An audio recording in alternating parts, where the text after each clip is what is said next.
June 16, 1944.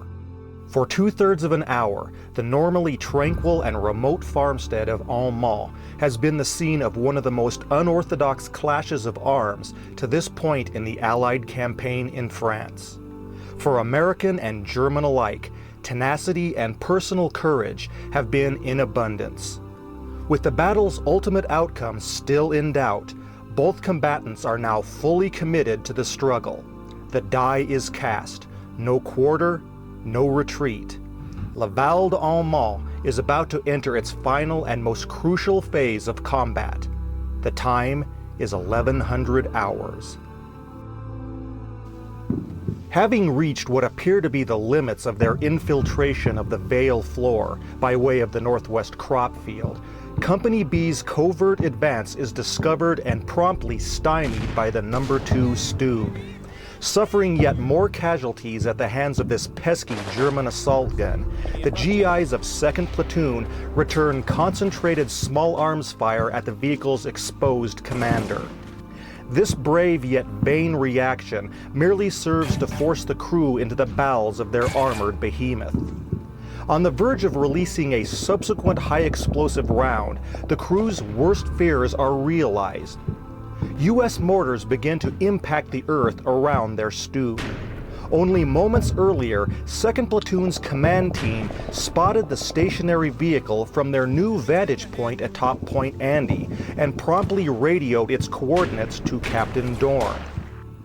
The assault gun initiates an immediate withdrawal, fearing that a direct hit on their thin topside plating might cause critical, irreparable damage. As a result, the Stug delivers its ensuing shell while on the run. To the relief of the GIs hidden behind the wheat stalk, the round impacts well short of its mark. As is often the case in battle, the commanding officer of 2nd Platoon is forced to multitask. While directing the fire of the single mortar tube attacking the Stug, he simultaneously provides targeting information to the balance of the company's mortar battery relative to the German fallback positions on the reverse slope of Point Andy. At this point, Kampfgruppe Eckel's West Bluff defenders have already begun to engage 1st Squad on the crest of the hill.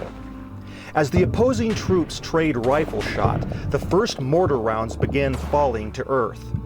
The hail of high explosives served to diminish the potential volume of counterfire by forcing the Germans to cover.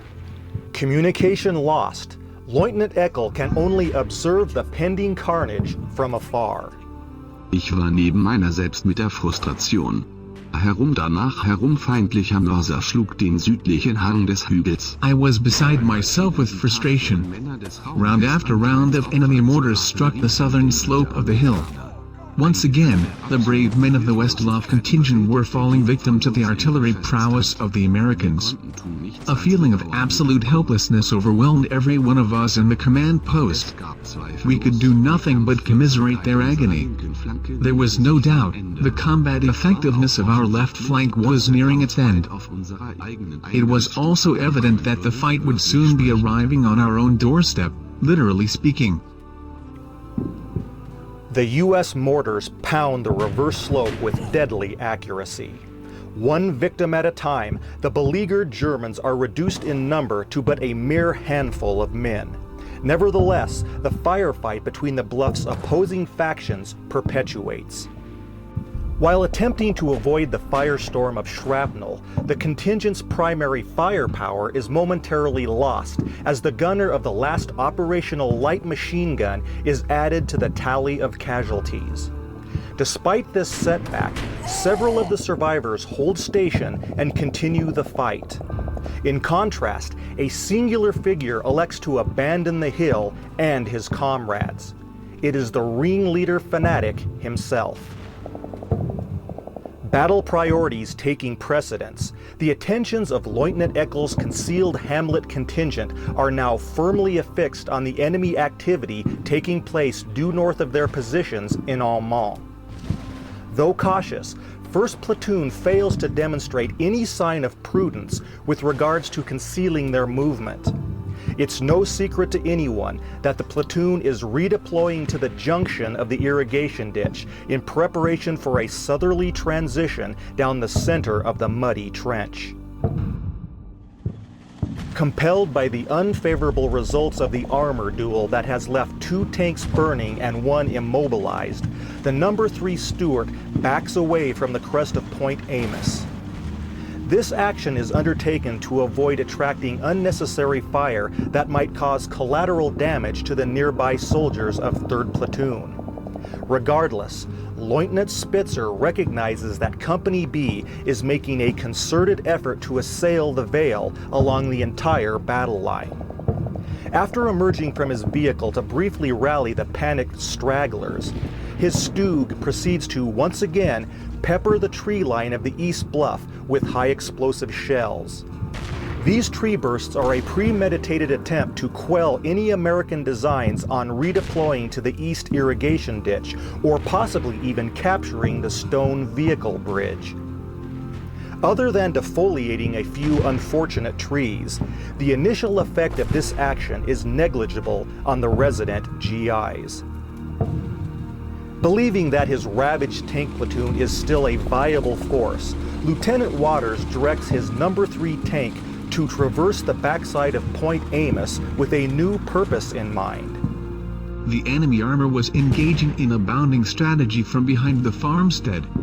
This meant that their field of fire would be interrupted for several seconds at a time.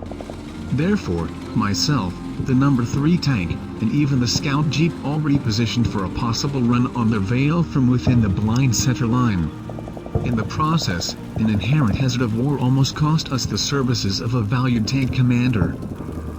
Pausing at the hill crest, the No. 3 Stuart used the burning hulk of the No. 2 tank as momentary cover, just as its internal store of munitions cooked off.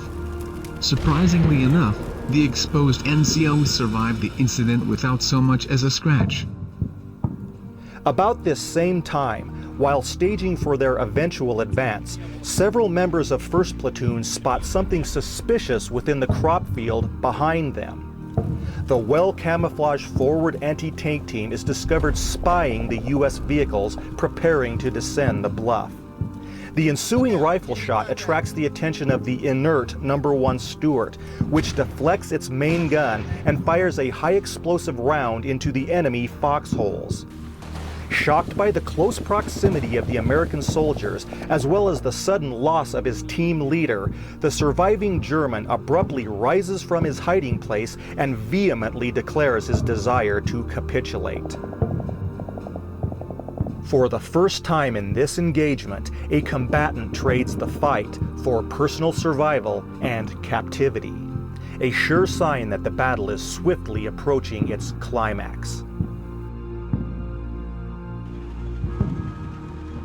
Repelling from the mortar attack, the buttoned-up No. 2 Stug relocates to a position that affords a coincidental, if not convenient, view of the actions taking place on Point Amos. Through the vehicle's periscope, the No. 3 Stuart is spotted cresting the East Bluff. However, the distraction of advancing enemy armor in conjunction with the falling artillery shells causes the vehicle to inadvertently back itself into the muddy fringes of the sunken vale, therein repeating Lieutenant Spitzer's earlier blunder. Confident that they are outside the field of vision of the Stugs, the No. 3 Stuart begins its transition down the southern face of Point Amos. Their descent is more tentative and therefore more dangerous than originally intended, due to the possibility that additional undiscovered enemy soldiers may be hiding nearby.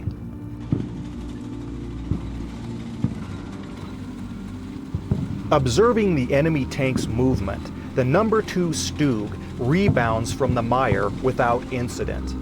They race forward in an attempt to take advantage of a brief window of opportunity to attack the unsuspecting Stuart through a narrow gap between the rear echelon buildings. The assault gun fires a potentially lethal AT round that is intercepted by the limbs of a decorative lane tree. The Stuart subsequently disappears from view, oblivious to their random good fortune. Meanwhile, Lieutenant Spitzer and his stew continue their relentless, if not desperate, assault on the crest of Point Amos. Der Radioverkehr zwischen dem Leutnant Ecke und dem Stug Nummer 2 schlug vor. The radio traffic between Lieutenant Eckel and the number 2 Stug suggested that the surviving American tanks were in the process of assaulting the Vale. Without infantry support, however, they would have a difficult time against the Hamlet contingent, and of course, in dealing with us. Therefore, I chose to continue detonating tree bursts over the heads of the enemy soldiers on the east bluff. They dare not venture off the hill as long as this threat is present. On the other hand, such profligacy was depleting our already limited anti-personnel rounds. Despite the feudal situation facing the German contingent on Point Andy, the battle for ultimate control of the West Bluff continues unabated. With their short-lived mortar salvo coming to a conclusion, the Americans continue to press forward into the southern perimeter of the abandoned enemy foxholes. Outflanked and trapped at the foot of the hill by the whole of 2nd Platoon, the Germans have no choice but to defend themselves against the non-stop rain of bullets and rifle grenades emanating from the crest. As they fall back one last time, the now unbuttoned number 2 Stug identifies their plight from behind the southwest barn and bounds forward. In an attempt to suppress the enemy fire, they position their vehicle perpendicular to the crown of the bluff and proceed to release a series of high explosive shells into the tree line. The attack achieves little effect, with one exception. A random tree burst incapacitates the lieutenant. Ironically, he shares a fate similar to that which befell his counterpart commanding 3rd Platoon. Personally observing this event, Captain Dorn directs his medium machine gun to engage the exposed crew of the Stug, which is now in plain view of Hill 146.